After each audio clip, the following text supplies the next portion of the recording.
Bonsoir les amis, je suis encore une fois content de vous retrouver. Moi, c'est Neville à travers ces nouveaux numéros sur Neville Immigration TV. Cette chaîne que vous aimez tant, je vous demanderai, je vois, vous avez vraiment slow down avec euh, les subscriptions, vous avez slow down avec les partages et tout ça. D'abord, je commence d'abord par vous dire, vous donner mes excuses, présenter mes excuses plutôt pour beaucoup de temps qu'on n'arrive pas à se voir. Vous savez, on a beaucoup de chats à fouetter, mais nous faisons quand même l'effort lorsqu'on a les informations pour vous les amener, partager avec vous. Mais aussi, mes plus grandes excuses c'est à propos de mon numéro qui ne passe plus. Mon numéro m'a été unassigned, donc m'a été en fait retiré. Le numéro que j'utilise pour la chaîne, il a été retiré. Et il a été peut-être assigné à quelqu'un d'autre. J'ai vu que je n'avais plus accès à ce numéro ou plutôt à WhatsApp. Parce que j'avais enregistré ça sous un autre nom d'un autre business que j'étais en train de faire. Alors, comme le business était arrivé à la fin, je pensais peut-être que je pouvais garder le même numéro, mais on m'a désassigné ça automatiquement et on a donné ça à quelqu'un d'autre. Donc, voilà pourquoi tous ceux-là qui y ont peut-être l'opportunité, qui veulent peut-être m'écrire, je vous demanderai plutôt d'utiliser euh, la case de commentaires sur cette chaîne pour pouvoir m'écrire, me poser des questions sur l'immigration. En attendant que nous puissions, parce que vous savez, les pays dans lesquels nous vivons, c'est un pays tellement ordonné, en attendant que nous puissions d'abord obtenir un autre numéro. Alors, nous sommes toujours là pour vous informer, vous parler de l'immigration, vous parler d'opportunités dans les pays aussi dans lesquels vous vivez, parce qu'il ne suffit pas seulement d'immigrer vers les États-Unis d'Amérique, mais il est aussi très important de trouver quoi faire une fois que vous êtes sur la terre, qu'on appelle la terre d'opportunité ou les États-Unis d'Amérique. Alors, j'ai quelques informations que je voudrais partager avec vous. Je pense que vous y êtes. On va quand même en parler pour que vous puissiez aussi comprendre réellement ce qui se passe. Déjà, pour commencer, l'immigration en soi, elle est devenue un tout petit peu difficile. Elle est devenue un tout petit peu difficile. Il y a beaucoup d'informations. Il y a beaucoup de décisions qui ont été prises depuis que le président Trump est au pouvoir. Il y a 8 ans, 8 mois, voulais-je dire. Je parlais de 8 ans. Non, c'est 8 mois. Alors, d'abord, si vous venez d'apprendre de nous, je vous demanderai d'abord, premièrement, chers amis, abonnez-vous à notre chaîne, Neville Immigration TV, partagez nos vidéos, likez nos vidéos. Vous savez, chers amis, ce travail que nous faisons, c'est un travail tellement difficile. Vous ne savez pas des défis auxquels nous sommes confrontés. Nous vous amenons des informations qui pour d'autres, ce sont des informations où vous devez avoir des certificats, vous devez être certifié pour faire ce genre de travail. Mais nous les amenons gratuitement. Pendant ces temps aussi, il y a certains frères africains ou peut-être francophones qui font aussi ce genre d'émissions et nous les encourageons. Vous devez encourager vos frères. Quand ils peuvent se taper ça et là, on ne gagne absolument rien. C'est que nous faisons. Si ceci était notre travail de prédilection, je pense qu'on viendrait ici tous les jours travailler, vous donner des informations, sachant qu'on gagne. Et on ne gagne pas assez. On ne gagne pas dans ce boulot. C'est juste des sacrifices. Mais à côté de ça, nous avons aussi nos propres occupations.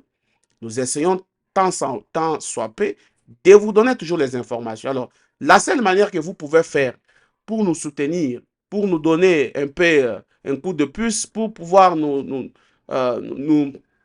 donner un peu de la chaleur, c'est de vous abonner à notre chaîne. Abonnez-vous à notre chaîne massivement, partagez nos vidéos, likez nos vidéos, partagez-en, soyez informés. Parce que le plus vous faites ça, de plus vous nous donnez même le courage de venir vous informer. Je sais, oh, j'ai autant de personnes qui m'attendent, je dois les informer. Et c'est comme ça qu'on peut aller de l'avant.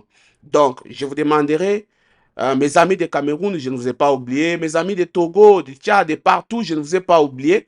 Je suis de retour cette fois-ci, au moins une émission chaque semaine. Donc, chaque fois qu'il y a information, nous venons. Chaque fois que vous avez des questions, posez vos questions au travers de commentaires sur cette vidéo. Posez vos questions. J'accède rapidement à ces commentaires pour répondre et je note vos questions à côté. La fois prochaine, je viens répondre. Si je ne réponds pas, allez sur notre TikTok, Neville les Justes, ou les sons du savoir. Vous allez voir, c'est notre compte. Laissons du savoir, notre compte TikTok. Alors, prenez alors, accédez là-bas, écoutez des vidéos, des petites informations rapides qu'on peut vous donner dans 1 minute 30 secondes. Allez écouter là-bas. Nous allons revenir ici. Vous posez des questions dans les messages. Toutes vos questions, posez-les dans les messages. Je serai là pour répondre. Mes amis qui sont en Afrique du Sud, je vous salue. Ceux qui sont au Congo-Brazzaville, je vous salue. Qui sont à Kinshasa, la terre de Lumumba, je vous salue. Ceux qui sont en France, qui m'écoutent depuis la France ou le Canada, je vous salue. Je vous aime tant mieux. Et pour ce soir, la première information que nous avons sur les visas, en fait, sur l'immigration, c'est que donc les étudiants, les visas d'étudiants a atteint quand même un autre niveau.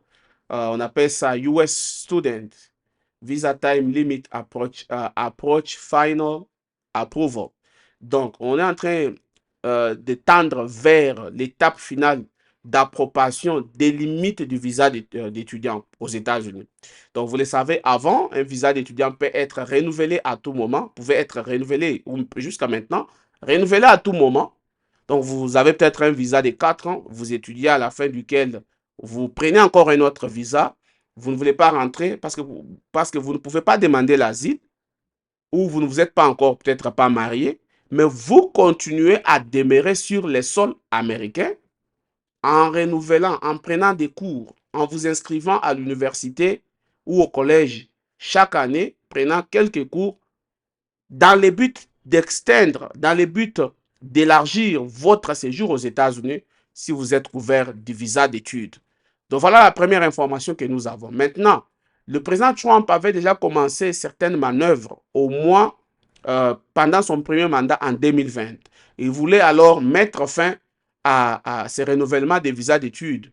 Alors, pour permettre aux gens, une fois que vous avez fini votre temps, 2 ans, 4 ans, vous partez, vous rentrez chez vous.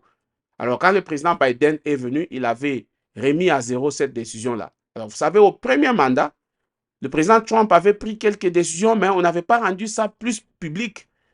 Donc, il avait tout ce qui est en train de se passer aujourd'hui, c'est ce qu'il avait déjà préparé au premier mandat. Mais on lui avait conseillé, on lui avait dit de ne pas les appliquer. Parce que s'il avait déjà, il avait déjà montré cette face au premier mandat, je pense que vous et moi, peut-être, on ne les voterait pas. Mais on lui avait conseillé de garder d'abord cette face-là, de pouvoir avoir une face cachée. Et c'est ce qu'il a eu à faire. Et voilà maintenant qu'au deuxième mandat, juste les jours qu'il est entré au bureau ovale, il a pris toutes les décisions, même les décisions que d'aucuns pensent qu'elles violent la Constitution des États-Unis, comme par exemple le droit de la citoyenneté à la naissance, la citoyenneté du sol, beaucoup de choses. Même des gens qui étaient là pendant 30 ans, les gens qui avaient des documents, ils se trouvent être déportés, tout ça. En tout cas, c'est la catastrophe totale aux États-Unis actuellement. Alors, ce sont des décisions qui ont été préparées au premier mandat, mais le président Trump avait carrément pensé de ne pas les faire et d'attendre au deuxième mandat pour le faire.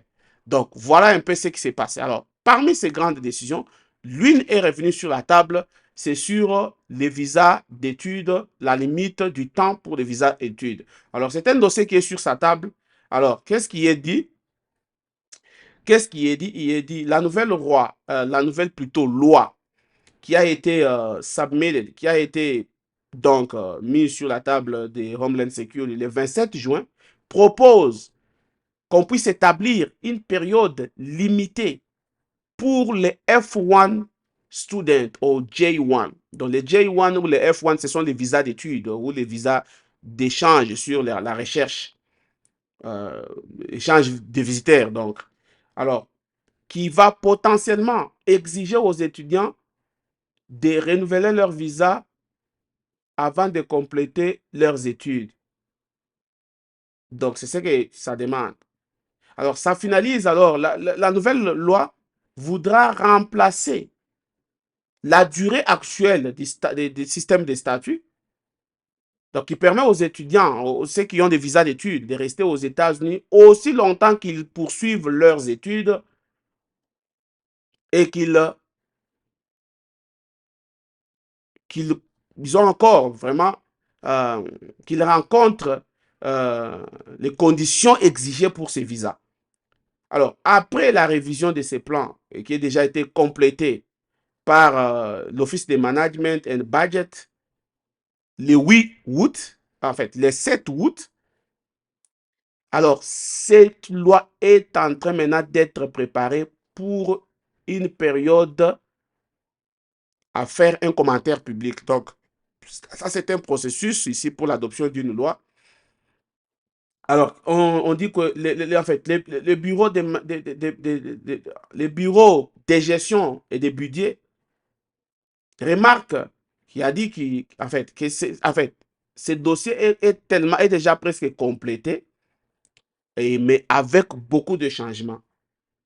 Mais il n'a pas voulu extrapoler en ce que ces changements est. Maintenant, il appartient au département d'État, non, au département, the Department of Homeland Security, le département de la sécurité territoriale, de pouvoir publier une deuxième proposition de cette loi dans les registres fédéraux, ouvrant ainsi la voie au public pour qu'il puisse commenter. Mais il ne l'a pas encore. On a essayé un peu d'atteindre le département de la sécurité territoriale. Ils ont refusé de répondre.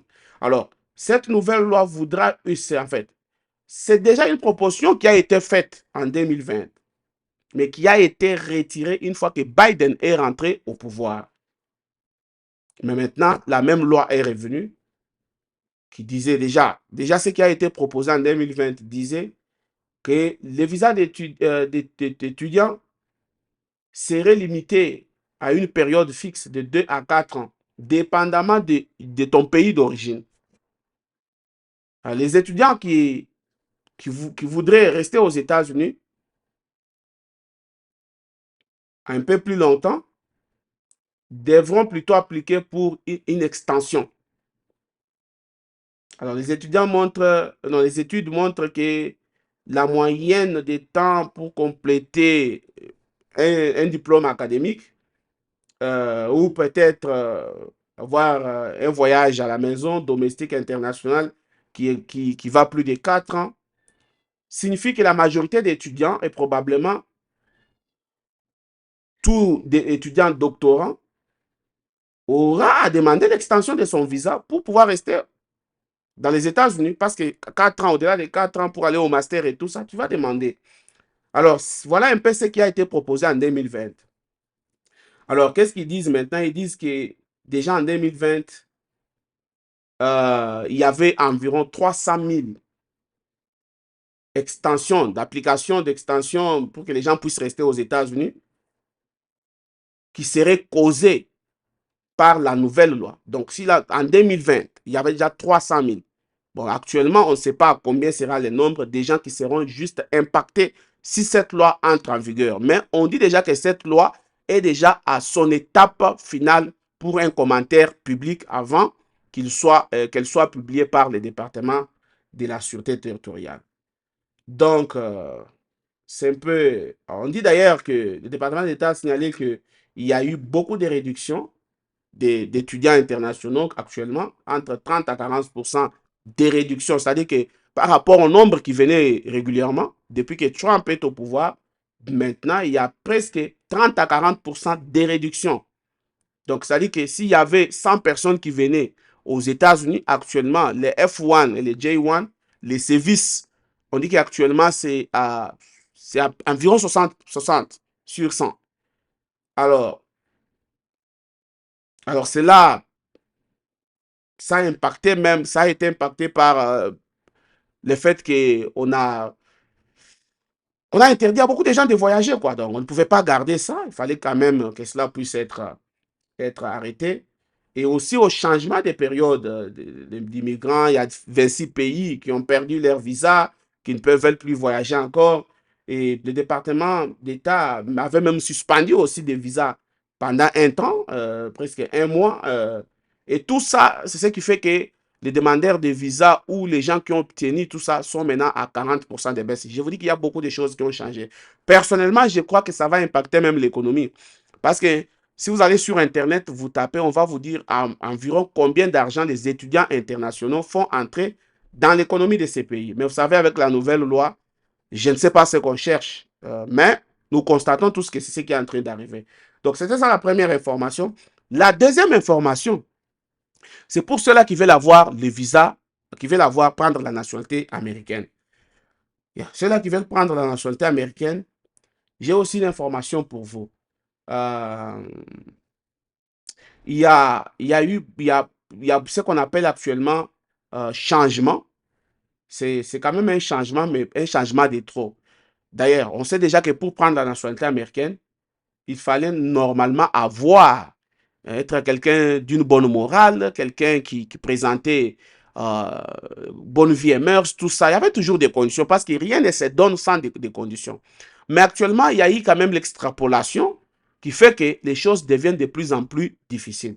Alors, parmi les nouvelles lois, il y a aussi, on dit aussi que l'administration Trump veut rendre dur le fait qu'il faut avoir un caractère de bonne moralité qui soit requise pour être un citoyen américain. Est-ce que c'est la première fois? Non, ça existait déjà.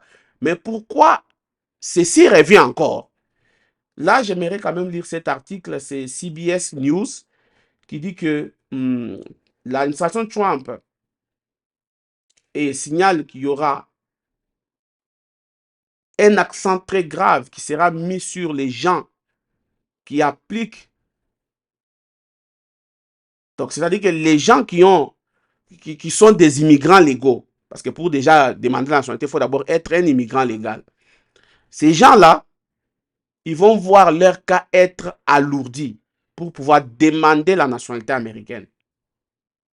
Alors, il dit que c'est dans l'effort de pouvoir renforcer, de pouvoir coincer l'accès aux bénéfices d'immigration.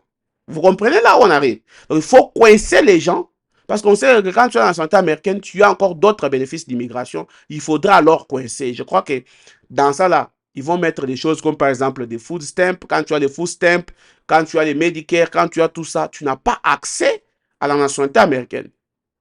Là où je voudrais quand même dire à tous ceux-là qui tiennent toujours, qui prennent toujours ces bénéfices, qu'il faut tirer beaucoup attention. Parce que les Américains d'origine, ils peuvent continuer à prendre. On ne va pas les retirer la nationalité. Mais vous, les autres qui êtes résidents permanents ou que ce soit, quand vous prenez les avantages, ils vont maintenant voir qu'ils ont besoin. Je crois qu'ils vont mettre ça. Je crois qu'ils vont mettre ça où ils en ont déjà parlé, qu'ils vont les faire. Alors, on dit que les services de citoyenneté et d'immigration, les agences fédéraux surveillant euh, l'entrée illégale aux États-Unis dans les systèmes, a instruit aux officiers le vendredi de considérer des facteurs additionnels pour déterminer l'application de la citoyenneté américaine, qu'il faut avoir a good moral character. Donc, ça veut dire qu'il faut avoir un bon moral, un bon caractère moral. C'est quoi les bons caractères moraux? Parce que les gens déjà se comportent bien. C'est quoi encore les caractères moraux? On dit que typiquement, les immigrants légaux aux États-Unis, en fait, que la résidence permanente, connus aussi comme étant les détenteurs de la green card, peuvent appliquer pour la nationalité américaine après 3 à 5 ans qui sont restés aux États-Unis, dépendamment de leur cas, démontrant ainsi un bon moral. Aussi longtemps qu'ils rencontrent l'une de cette exigence légale de l'immigration de la citoyenneté, ils peuvent passer un examen d'anglais et puis aussi l'examen de citoyenneté qu'on appelle English and Civic Test. C'était ça la condition que beaucoup de gens qui ont la nationalité, ils se connaissent, ont traversé. Maintenant, ils disent que ceci, c'est pendant des années. Alors, maintenant, sous l'administration démocrate et républicaine, c'était la même chose. Il faut avoir une bonne morale envers fils. Si tu payes la taxe, tu n'as pas jamais été au cachot, tu n'as pas eu des choses comme ça. Tu n'as pas, donc, tout ça là, on te laissé. Bon, maintenant, on dit que maintenant, il faudra leur passer encore par les tests qui doivent généralement satisfaire hein, que les applicants n'ont pas des crimes ou des conduites qui les disqualifient de prendre la nationalité. Alors, ces qualifications sont par exemple des crimes violents, par exemple, ça c'est qui existait, par exemple le meurtre, Par exemple, les felonies aggravated, donc en fait, les crimes qui sont un peu, par exemple, des drogues, ou bien d'être quelqu'un qui boit beaucoup, qui boit régulièrement. On t'arrête aujourd'hui, tu as bu, tu conduis. Demain, on t'arrête, tu as bu, tu conduis. Demain, on va dire que tu n'as pas d'une bonne morale. On ne va pas te donner la nationalité. Mais la manière dont la loi a été, qu'on a demandé aux officiers le vendredi, alors on veut que cela puisse être expand. Donc tout maintenant, c'est expansion, extension. Donc il faut élargir les champs d'application de ce qu'on appelle good moral character. Donc un bon moral, caractère moral. Donc, en fait, disant que cela doit être déterminé, donc qu'on devait encore voir plus, euh, voir même l'aspect mécanique. Donc, on puisse voir qu'il y a l'absence totale des mauvais comportements. C'est-à-dire qu'on va chercher dans ta vie, on doit trouver vraiment que toi, tu es un saint. Donc, si tu n'es pas saint, ils ne vont pas te laisser. Parce que c'est ce qu'on est en train de chercher, les saints. Actuellement, quand vous êtes immigrant aux États-Unis, où vous avez la peau qui ressemble à la mienne, il faut vraiment, hein, il faut vraiment être un saint. Au ciel, on connaît que toi, tu es saint. Si tu n'es pas saint, pour avoir le visa, un problème pour rester un... Donc, tout devient problème. Alors, qu'est-ce qu'on dit? euh,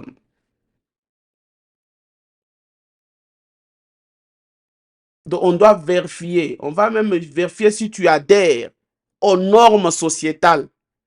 Ah, et tu as une contribution positive qui va affirmer et démontrer que tu as un bon caractère. Ah, vous comprenez? Adhérer aux normes sociétales.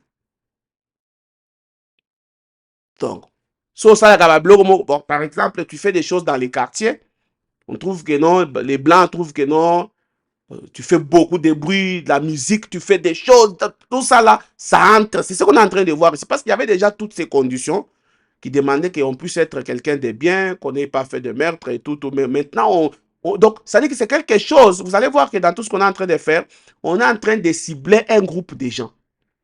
Pourquoi? Parce que il n'y a pas vraiment de définition exacte de ce qu'on vous dit de faire. Mais on vous dit seulement si vous faites ça. Donc, c'est-à-dire qu'on vous laisse sous une zone d'ombre qui va faire que c'est eux-mêmes qui peuvent apprécier si votre comportement a été bon ou mauvais. Donc, c'est au-delà de la loi. C'est ce qui se passe actuellement. Alors, voilà un peu ce qu'on est en train d'étudier. L'article est tellement long. Je peux mettre ça en dessous de la vidéo. Vous allez lire. C'est en anglais. Vous allez vous débrouiller pour lire. C'est un peu trop.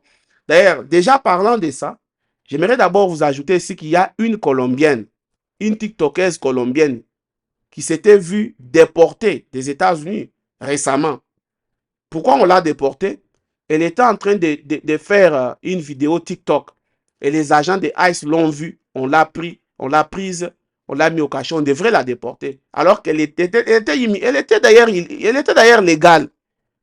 Donc, parce qu'elle a peut-être elle a filmé. Donc, on l'a pris comme ça. Donc, la police de l'ICE a pris.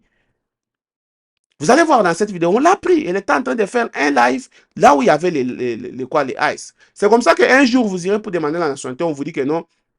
Ou par exemple, quelqu'un comme moi, vous faites des émissions, vous dites des choses comme ça, vous n'avez pas présenté un bon caractère, on ne vous donne pas la nationalité. C'est exactement ce qui est en train de se passer maintenant, chers amis. Alors, voilà pourquoi nous vous disons toujours qu'il faut intégrer, connaître les pays dans lesquels vous voulez vivre. Il faut savoir comment y vivre, avoir son médecin, avoir un très bon pasteur qui vous donne des bons conseils, avoir son avocat, avoir un avocat. Bon, qui vous parle, je ne suis pas un avocat. Je suis juste votre frère. Comme je parle français, je peux lire, je peux tout ça. Et je viens, non, j'ai dit, je viens aider mes frères. Maintenant, vous, quand je vous demande de vous abonner à la chaîne, de partager, de liker mes vidéos, mais vous ne faites pas ça. Vous ne voulez pas que les autres soient informés. Vous qui êtes peut-être au pays, vous êtes ailleurs. Essayez de partager ces vidéos parce que nous allons maintenant commencer à vous informer. Sinon, pas vous allez tomber dans beaucoup de choses.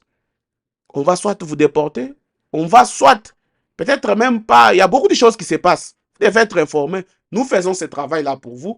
Soutenez aussi soutenez-nous en vous abonnant à notre chaîne, en partageant nos vidéos, en likant nos vidéos. Donc voilà un peu D'abord, ce que je voulais dire, et puis vous allez voir peut-être certaines de ces vidéos, peut-être prochainement, quand on va faire une autre émission.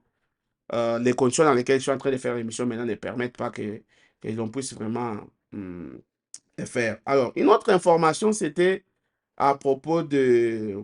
Il y a eu 50% de records, de records dans la diminution des gens qui entraient au niveau des pieds, donc l'immigration illégale. L'administration Trump s'est beaucoup félicitée en disant qu'actuellement, il y a eu une réduction d'environ 50%.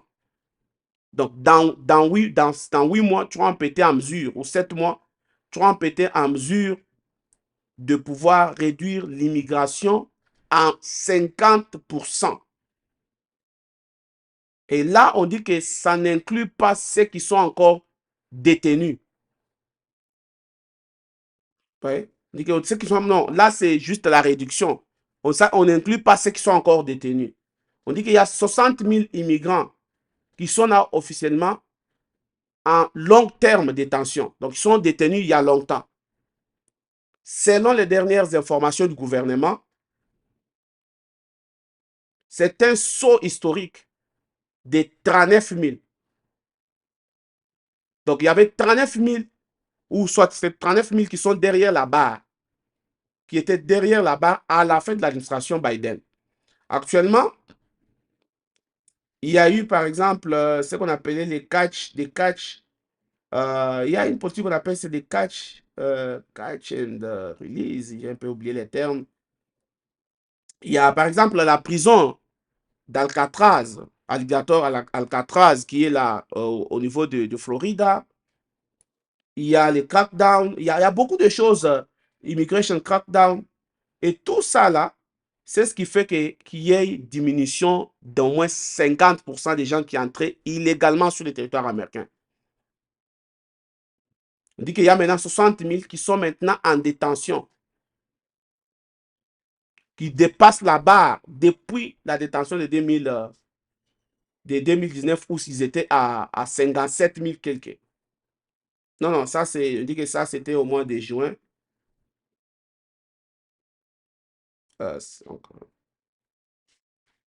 durant le premier mandat de Trump, ça dépasse même ce qu'il y a eu. Donc, il dépasse tous les mandats de Trump. Donc, c'est... Et puis, ils disent aussi que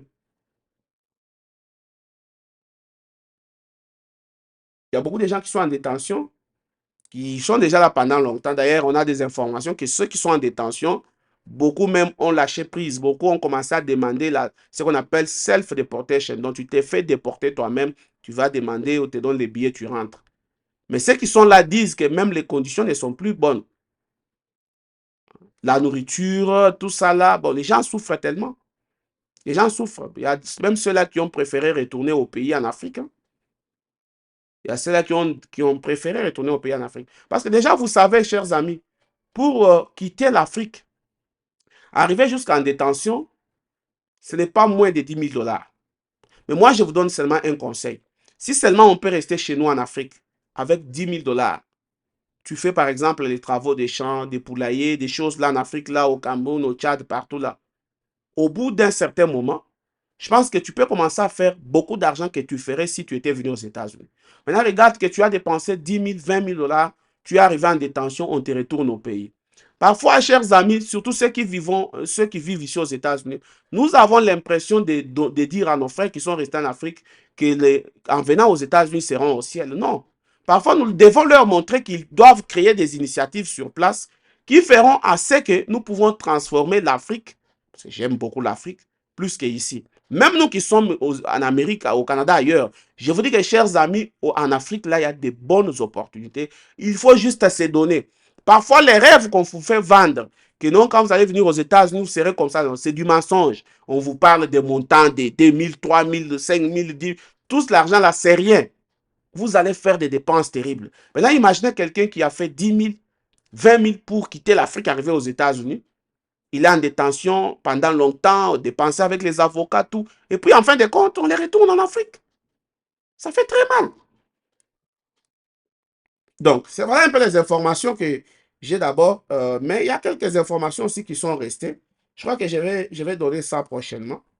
Ça sera sur les mariages avec ceux qui ont la green card, comment obtenir la green card quand on est marié aux États-Unis, sur les 50 millions de visas qui sont sous la surveillance, 55 millions de visas qu'on pourrait retirer aux gens. Restez, vous allez entendre de qui il s'agit. Et il y a aussi à propos du deal que la RDC a signé avec le Brésil sur l'obtention de visas où certaines personnes disent qu'on on va commencer à voyager. Je vais vous amener de preuves, je vais vous amener de la lumière sur ça dans mon émission que je vais faire le mercredi. Dans 2 jours, je vais faire une émission. Si pas mercredi, je vais faire ça samedi. Donc, je vais vous amener ça. Il y a aussi, au-delà de ça, il y a aussi certaines mises à jour sur où est-ce que vous pouvez avoir des visas. Vous pouvez aller en Zambie, vous pouvez aller au Cameroun, vous pouvez aller dans quel pays actuellement, surtout ceux-là qui ont reçu à la loterie. Parce qu'au Congo actuellement, on ne donne pas les visas, que ce soit les visas d'études, que ce soit au Congo maintenant, les visas, c'est devenu, tu arrives là, on ne te regarde même pas. Oh, tu as tes relevés de code, tes relevés bancaires, toutes ces histoires, ça, machin. On ne te donne pas les visas, on te fout dehors. Va te faire foutre. On ne te donne pas les visas. Donc voilà un peu ce qui se passe. Je reviens mercredi soir, ou plutôt mercredi soir, vérifiez déjà jeudi matin, vous allez voir une émission en ligne, ou samedi matin, il y aura encore une émission qui sera en ligne, mais tout de même, il y aura une émission. Cette émission n'a duré que 31 minutes. Vous savez, je n'ai jamais aimé vous garder pendant longtemps. Non, j'aime souvent que mes émissions soient courtes. Alors, suivez cette émission, partagez l'émission. On se retrouve à la prochaine. Ah, likez nos vidéos. Nous faisons de très très bonnes émissions. Nous vous informons. Aidez-nous à vous informer. Aidez-moi à vous aider. Je vous dis merci. Moi, c'est Neville et Juste qui était à la présentation de ces numéros sur votre chaîne Neville Immigration TV. Abonnez-vous massivement pour toute question. Posez-les dans les commentaires et je vais vous répondre là rapidement avec mon téléphone. Je serai en train de vous répondre rapidement. Je vous dis merci. Salutations à tous et à la prochaine. Bye bye.